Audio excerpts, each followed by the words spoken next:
எல்லாருக்கும் வணக்கம். Cheese kitchen click பண்ணதுக்கு ரொம்ப நன்றி. இன்றைக்கி சீஸ் கிச்சன் சேனலில் வந்து ஒரு சைட் டிஷ் தான் பார்க்க போகிறோம். இதை நீங்கள் ஸ்நாக்காகவும் சாப்பிட்லாம், இல்லை உங்கள் சாதத்தோட பருப்பு சாதம் அந்த மாதிரி ரைஸ் வெரைட்டிஸோடு நீங்கள் வந்து சைட் டிஷ்ஷாக கூட சாப்பிடலாம். கேபேஜ் 65 நல்ல மொறுன்ட்டு ஸ்பைஸியாக சூப்பரான இந்த கேபேஜ் 65 ரொம்ப ஈஸியாக செஞ்சிடலாம். வாங்க எப்படி செஞ்சேன்னு பார்க்கலாம்.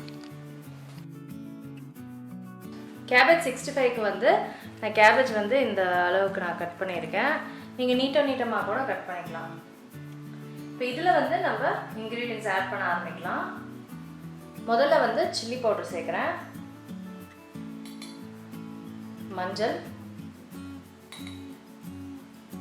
கொரியண்டர் பவுடர், கரம் மசாலா,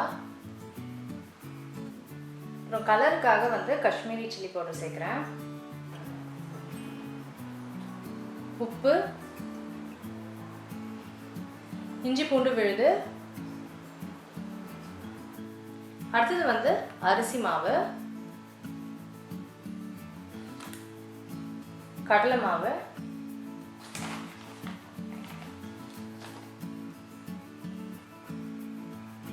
அப்புறம் கடைசியாக சோள மாவு. ஸோ ஃபர்ஸ்ட் வந்து நான் ஸ்பூனில் எல்லாத்தையும் மிக்ஸ் பண்ணிக்க போகிறேன்.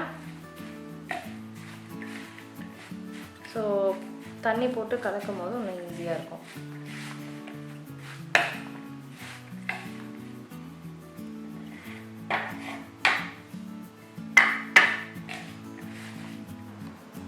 தண்ணி வந்து கொஞ்சம் கொஞ்சமாக சேர்த்து நம்ம இது பிணையணும்.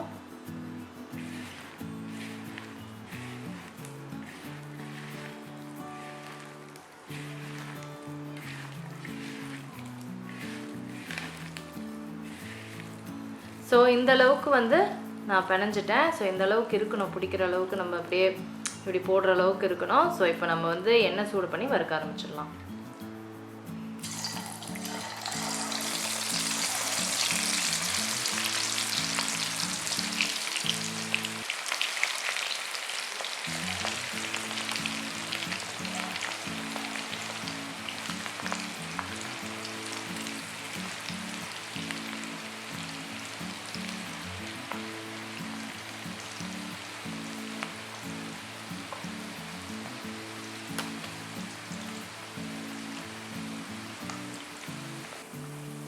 ஸோ நல்ல மொறுன்னு ஆகிற அளவுக்கு நம்ம வறுத்து எடுத்துக்கணும்.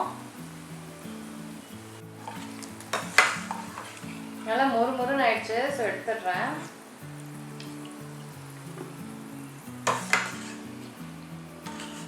இதெல்லாம் வறுத்த அப்புறம் நான் வந்து இந்த பச்சை மிளகாய் வந்து வறுக்க போகிறேன்.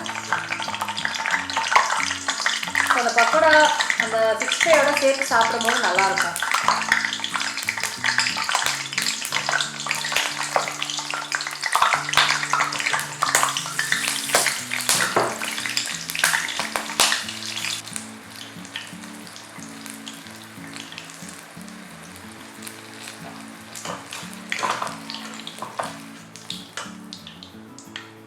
அவ்வளோதாங்க, செம கிறிஸ்பியாக டேஸ்டியான கேபேஜ் 65 ரெடி.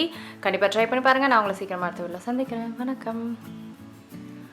இருங்க எங்கே போகிறீங்க? இந்த 2 வீடியோஸும் கண்டிப்பாக உங்களுக்கு பிடிக்கும். கிளிக் பண்ணி பாருங்கள்.